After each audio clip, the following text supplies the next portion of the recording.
Good afternoon, everyone. My name is Chris Barrett, and I'm a Marine Corps veteran. And on behalf of the Paramount Veterans Network, we bring you another inspiring virtual coffee with vets. Today, we welcome Carl Sharperson, a leadership innovation strategist, speaker, author, and coach. He's a graduate of the United States Naval Academy and a former United States Marine Corps pilot. Today's session will be moderated by Paramount Veterans Network Will Gaucher, an Army veteran and media creative. The conversation will cover Black History Month, military experience, resiliency, and leadership. We thank you for joining us, and please welcome Carl and Will. Thank you, Carl, for joining us today. It is such a pleasure to have you. We're thrilled to chat with you about all things leadership and your inspiring journey. As we celebrate Black History Month, what accomplishments are you most proud of? The thing that I'm most proud of is the fact that I've been able to document my learnings and my history as I have navigated this world. My first book, Sharp Leadership, Overcome Adversity to Lead with Authenticity, is me from 0 to 65 years old. My second book, Sharp Leadership, Parenting Principles for Rearing Young People, are all stories about my children and what I've learned on how to rear them to be healthy, happy, productive people. So the thing that I'm most proud of is I will leave a legacy so that those after me will be able to read and learn from my experiences. Thank you for that answer, Carl. There's nothing more important than legacy, and what you're doing right now with your academy is amazing. We'll get into a little bit more of that in this interview, but wanted to ask you, who are some Black Americans who have inspired you throughout your life? Well, I think it all started with my parents. My mother had a 6th grade education, born in Danville, Virginia. She was the daughter of a Virginia sharecropper, and she had a 6th grade education, moved to Washington, D.C. at the age of 16, became a domestic. But by the time she died, she was a master baker, master cook, master seamstress. She was a continuous learner. I never heard her say that I could not do something. So that's my first role model. My dad was also a role model. He's the one that told me to always have good work ethic, do the best that you can. You know, he learned a lot of different things, was a salesperson and just an entrepreneur and could do just about anything. And between the both of them, I never heard them say, you can't do something. You know, can't was a 4-letter word that we did not use in the house. So those were my first role models. And then in school, I had a couple of teachers that were role models. At the Naval Academy, I had some people that had gone before me that were kind of role models. When I worked for Procter & Gamble, I had several role models there that had paved the way, those that taught me some parenting skills and things like that. And, you know, Dr. King and Thurgood Marshall and other figures like that were monumental. I do believe in Black history and that I stand on the shoulders of many others. Yes. And they are also a light to show us the way to the future, looking back to the past. And you speaking about your parents, oftentimes that is our first role models as we are growing up, and for them to show that strong leadership, that resiliency, that can't is not, that's something we do in our house too. Can't is not a word that you are allowed to use, and it sets you up greater for life's adventures. Thank you for sharing that answer as well. Moving along, in your interview with WSPA in Spartanburg, South Carolina, you had mentioned attending a celebration honoring the first African-American attendees and graduates of the Naval Academy, where Montel Williams was the keynote speaker. Can you talk more about what it was like back at the Academy and what your thoughts were as you were honored those that had come before you? Yeah, I'm a strong believer, like I said before, that I stand on the shoulders of others. So we had a celebration at the Naval Academy. Some of the Black alumni actually chaired the committee when we had this reunion. And the first Black to graduate from the Naval Academy was in 1872. He was from South Carolina. His name was James Conyers. The first 4 African Americans that entered the Naval Academy did not graduate. They got washed out. The first graduate of the Naval Academy was in 1949, a guy named Wesley Brown from Washington, D.C. The first 10 Blacks to graduate from the Naval Academy all graduated from Dunbar High School in Washington, D.C. Dunbar High School in the 1940s and the 50s and the 60s was the only school other than Howard University where Black people who had PhDs could be paid PhD money.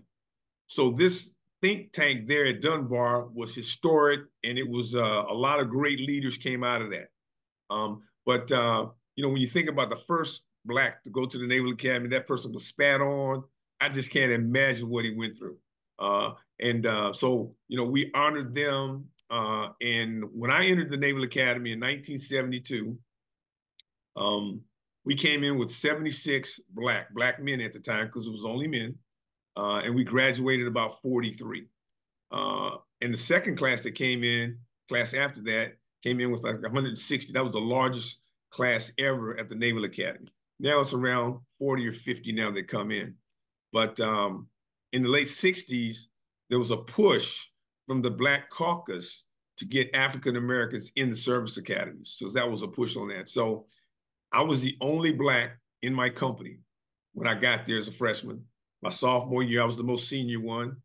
And so, that's kind of the role I lived. But because of the experience that I had integrating a school in Spotsylvania, Virginia, allowed me to deal with some of the nonsense that was going on. And I could, realize that, it's not what you call me, it's what I answer to. Everybody has issues. Everybody wants the same thing. They want to be loved, they want to be respected, and they want to be successful. I don't care what color you are. I don't care what your race is. I don't care what your sex nationality is. Everybody wants the same thing. So I learned that at a very young age, which allowed me to listen and behave differently than if I had not had that experience. Wow.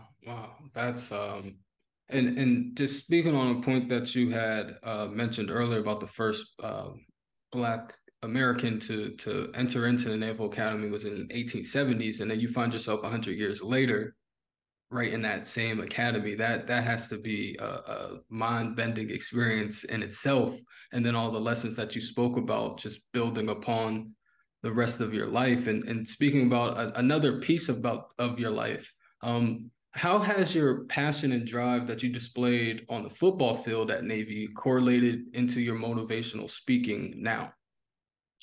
Well, when I integrated to school in Spotsylvania, Virginia, I went off of football for the first time in the 9th grade. I'd never played tackle football before. And my high school coach was the third most influential person in my life. He's the one that actually sent the recruiter to my high school to recruit me to play football at the Naval Academy. And after the first day, he said, "You got your pads today. If you don't want to play, turn them in. No harm, no foul. But if you come back tomorrow, I need you to stay until the end of the season, because quitters never win and winners never quit." He said, "If you quit my football team, you might quit school. Quit school and get married, you might quit your spouse. Have children, quit your children, because once you quit the first time, it's easier to quit the next time." So I developed a mindset at a very young age that I would never quit. I played that 9th grade year, did not have fun. Fast forward, my senior year in high school, I'm the most valuable player of the football team. That never would have happened if I had given up and quit.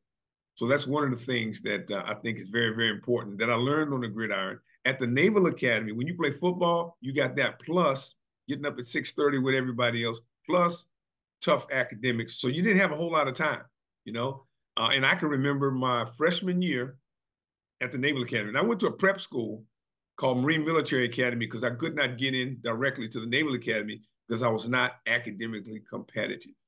Right? So I learned to study at the prep school. I go to the Naval Academy. I'm taking chemistry. After about 2 weeks, it seems to me like the chemistry instructor is speaking French and I only understand English. So I can remember crying myself to sleep that night and said, "Lord, what am I going to do?" I said, one of the things I'm not going to do is I'm not going to quit. So the next day I got up and talked to the professor and I said, "Pop, I really don't understand this stuff." So he spent about an hour with me explaining to me the formulas and things like that. And I committed at that time. I said, "You know what? I can memorize this stuff even if I don't know it." So I spent more time on chemistry my freshman year than I did on the other subjects put together. I made a B in chemistry first semester and a B in chemistry second semester. Talk about perseverance, resiliency. gutting it out, gutting it through, putting your mind to something. That's it right there. And that, again, just creating these habits throughout the rest of your life, and you're setting yourself up with a firm foundation. Hearing and reading about some of the experiences that you've had, and now actually being interviewing you about them, you had no shortage of resiliency, as we just spoke about. Do you remember the first time you faced something that tested your resiliency, and do you remember how you handled that situation?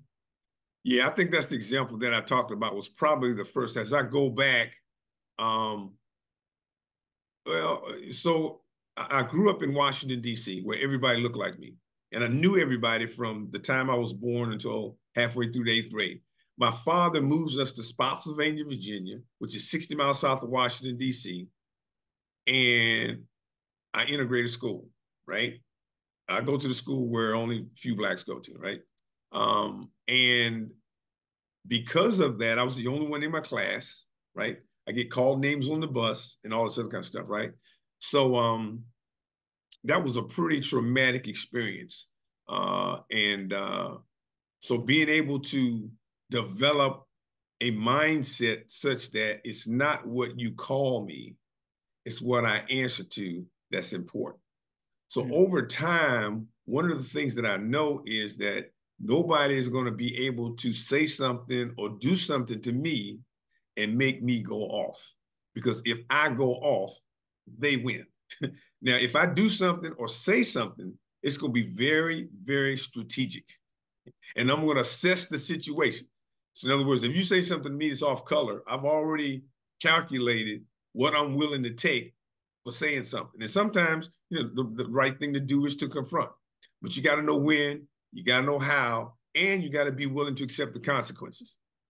And that is a big piece. That last piece you spoke about right there, accept and be willing to accept those consequences of your actions. Shifting gears to leadership, what were some of the lessons, values that you took away from your time in service that you then transferred into your corporate civilian sector at Fortune 500 companies? Yeah, fortunately, I've been able to be in a lot of different arenas. We're talking sports, Naval Academy, Marine Corps, 3 Fortune 500 companies, nonprofits, entrepreneurship. So there are certain principles that I think are applicable in all of those areas, right? One is you always tell the truth. That was drilled into our head at the Naval Academy. There were certain things you needed to know, and at some point in time, they were going to ask you something that you didn't know. And it was only 3 responses that you could give. Yes, sir. No, sir. Or I'll find out, score. I'll find out, sir. Those were the only 3 responses that you could give. You couldn't say it's somebody else's fault or I can't do it or whatever, right? And so always telling the truth is important. When I was a pilot, I had a crew chief that was on that aircraft, and that crew chief pencil whipped the oil reservoir and it didn't have oil in it, it would cause me to die and that person to die. So telling the truth is so very important. It's transformational. The other one is always take care of your people. Always take care of the troops. In the Marine Corps, the higher the rank, the later you eat. When you go to the battlefield, your people get the bullets first, no? And if you take care of your people will take care of you. If you don't take care of your people won't take care of you. So then you say, Carl, okay, so how does that apply to the civilian world? Glad you asked. Let's assume that I'm a manufacturing supervisor and there's a quality person that I don't really have a good rapport with. I treat them like dirt, yell, scream, whatever, okay? And I tell that person to do something. And that person knows that if they do what I tell them to do, it's going to cause some bad product out. And that bad product's going to come back and I'm going to get the blame, right? So that person does it. When it comes back, they say, Carl told me to do it. Same situation, different response. I'm a loving boss. I take care of my people. They know I got their back. I give the same exact command or instruction.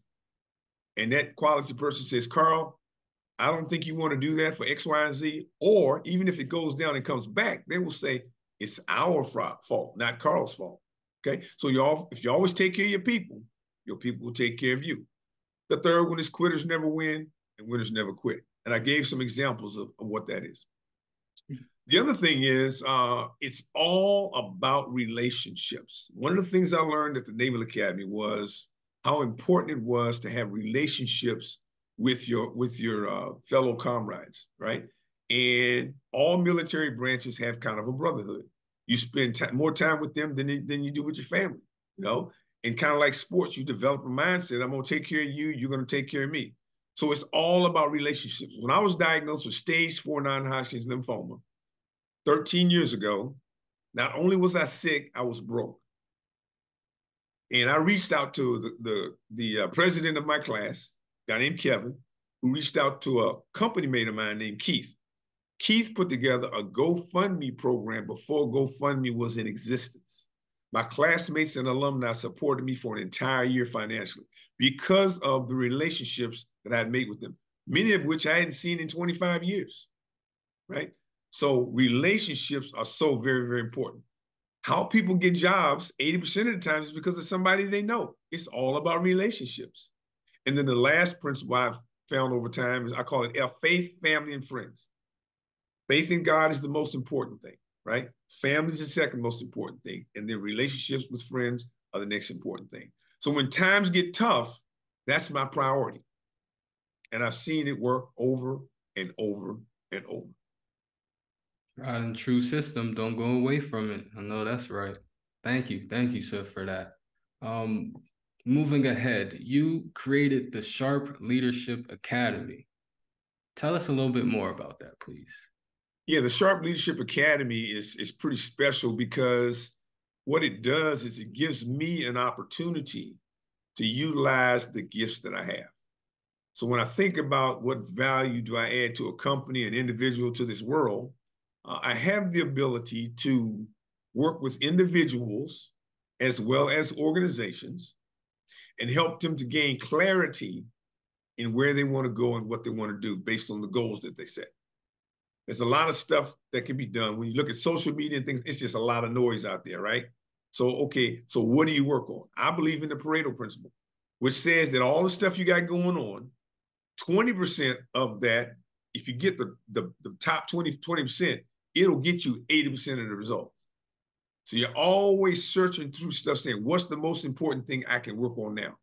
Okay, so I'm able to do that and help organizations develop strategies, a few things to work on. And then I help them put together a game plan on how to execute that on a daily basis.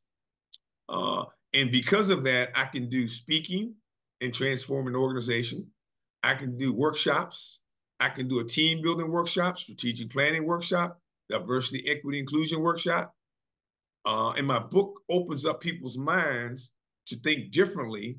And then once you do that, it's kind of like, okay, now we're authentic in what we're talking about. We know what the real issues are. So what are the top 3 things we're going to work on to make a difference? So that's kind of what Sharp Leadership Academy does. Wow. That is truly amazing and much needed in our community and just in our world and in our environment today. How has that inspired you and really molded and shaped your life with the people that you're able to come in contact and help through the Academy? Yeah, it's been kind of transformational. There was a 17-year Marine Corps veteran, got out of the Marine Corps, post-traumatic stress disorder, became a substance abuser, then he became homeless. Now he runs a shelter for homeless veterans. He said my first book is the first book he ever read from cover to cover in his life. I've had homeless people read it, transform, because the way it's laid out, it's only 100 pages. It's an easy read, but after each chapter, it asks questions. What did you learn? What are you going to do differently? So you can take that book and do a bunch of self-help stuff, and it's nothing like it on the market. Again, it takes into account of all the different things that I've gone through. I had brain surgery when I was 30 years old, stage 4 non-Hodgkin's lymphoma 12 years ago. And in my second book, I had 6 inches of my colon taken out about a year and a half ago. You know, so all those lessons and being able to talk to people and say, "Wow, this has really transformed my life," is very, very rewarding. And I do believe both of the books are life-changing. Amazing. And talking about the books, Sharp Leadership Parenting Principles for Rearing Young People, which was released last April. What was the motivation behind the powerful message out to the parents and the children that you were trying to reach? After I wrote my first book, people would ask me, Carl, do you have another book in you? I said, if I was going to write another book, it would be a parenting book about my children. So when I was diagnosed with colon cancer about a year and a half ago, and I had 6 inches of my colon taken out, I had about 2 or 3 months to kind of rehab and just not do a whole lot. So during that time period, I decided to put a pen to paper and write my second book. But the impetus for it came about 3 years ago during the pandemic. I saw so many parents struggling with the rearing of their kids. So when I had the downtime and I decided to put the pen to paper, that's what I decided to do during that time period. And it's my take on how do you rear healthy, happy, productive young people. I have a 35-year-old son, 33-year-old daughter. My wife and I substitute taught in the school system for about 15 years when my son was in high school to kind of give him some cover. But it talks about how do you prepare your child so by the time they're 18 years old, they can live on their own, either working for somebody else, joining the military, or going to college. And it doesn't make any difference, even if you plan to send your child to a quote unquote Christian college, there are wolves in sheep's clothing all over the place. So it talks about that. So if that's the goal, then what does that child need to have in their toolbox at the age of 18? They need to know how to manage their money. They need to know how to work and earn an income. They need to know how to communicate. They need to know how to navigate this world, this state, and get around. They need to know how to develop healthy relationships. They need to know how to cook. They need to know how to eat right, sleep right, exercise. All those things they need to know by the time they turn 18. So if that's your goal, while you're rearing them, you will do some different things if that's your goal. So that was my mindset, starting with the end in mind. The other thing it talks about social media. It talks about bullying. It talks about how do you prepare them in certain extracurricular activities, making every moment a teaching moment. When you say something or do something to that child, it's a teachable moment, good or bad. So you want to govern yourself such that you understand that, and there can be a positive lesson that that child can come away with based on that experience. I didn't find out until about 5 years ago that I wasn't a perfect parent. I thought I did a pretty good job. My daughter told me, Dad, you know you weren't a perfect parent. I said, oh, really? And my daughter wrote the foreword in my second book. I told her I wanted to write the foreword. She said, Dad, okay, I'll write it. How long do you want it to be? And what do you want me to say? I said, you say what you want to say, and you make it as long as you make it. But it's a pretty powerful foreword. She talks in there. But that was kind of the impetus of the book. I've had teachers that have been teaching for 2 years rave about it. I've had a couple of teachers that were teachers of the year rave about it. I had a 16-year-old niece read it. And the niece told me, she says, Uncle Carl, I really like your book. When I have kids, I'm going to use it. But the piece that I liked the most about the book was the fact that you made a public apology to your kids in the book. I really like that. 16-year-old. So that was kind of my impetus to writing that book. And they're both laid out the same way. What did you learn? What can you do differently? And I could do a parenting workshop also. That's brilliant. That's brilliant. And again, a piece of literature like that is something that I'm a parent myself. I'm craving for. How can I rear this child up, like how you said, and give them everything they need before I release them out to the world officially? And having a resource like your book, thank you for that. On behalf of all parents, thank you for that. Wrapping it up here, how did you come to develop the 5 principles that you talk about in your book? Yeah, when I was diagnosed with stage 4 non-Hodgkin's lymphoma, it's kind of when I started writing some things about my journey. And the way I've always lived my life is things would happen. I would learn from it. And I would say, okay, what did I learn from this? This happened. This was the result. What did I learn? So when I started putting pen to paper from both of my books, I kind of laid it out that way. I said, I'm going to talk about this. So, what are the examples? So they're almost like parables. it's really not a whole lot different than the Bible as far as stories and principles and things like that. There's 66 books in the Bible. I call my first book, book number 67. My second book, book number 68. But it's all, there's no theory in it. These are all actual events that I have experienced and I believe work.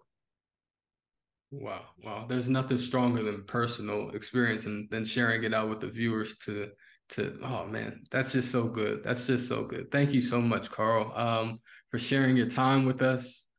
Before we do wrap it up officially, we talked a lot about your leadership, service, and resiliency. Can you share 2 pieces of advice for our viewers, one on strengthening your leadership skills and the other on overcoming adversity? Well, I'll start with the leadership one. And I thought about it and I said, okay, so what, if I could sum it up, what would it be?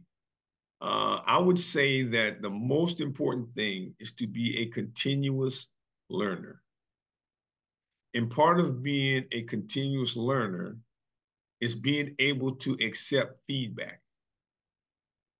And when you know that someone loves you, they might be raising their voice, you need to listen to and accept the feedback, right?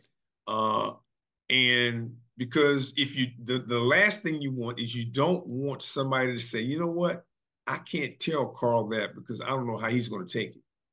I want to be the one to say, you give it to me, you give me the feedback, and I'll determine what I do with it. Just like I do food, I'll take it in, chew it up. Stuff I don't like, I spit it out like a bone. But the nutrients, I'm gonna swallow it in. So if you can develop that mindset of being able to accept feedback, right? Be a continuous learner, be quick to listen, slow to speak, and slow to anger, then I think that's one of the most important things that you can learn as a leader, as well as taking care of your people. And then the second one about overcoming adversity and resilience, it's developing a mindset of realizing that some of the best lessons that I've ever learned have been because of adversity. So if you can do like the little boy did, there's 2 examples of a little boy, 2 boys, twin boys, both doing the same task. One boy's in the barn shoveling manure. He's complaining, he's sweating. He said, this is ridiculous. I can't believe I'm doing this. His brother's in another barn doing the exact same task. He's shoveling manure. He's saying, there's got to be a pony in here somewhere. Same task, different mindset. You change the mind, your body will follow. Wow. Well, thank you once again, Carl, for joining us, giving your time. And on behalf of Paramount Veterans Network, I'm William Gaucher. Have a blessed one. Thank you. You have a blessed day too, my friend.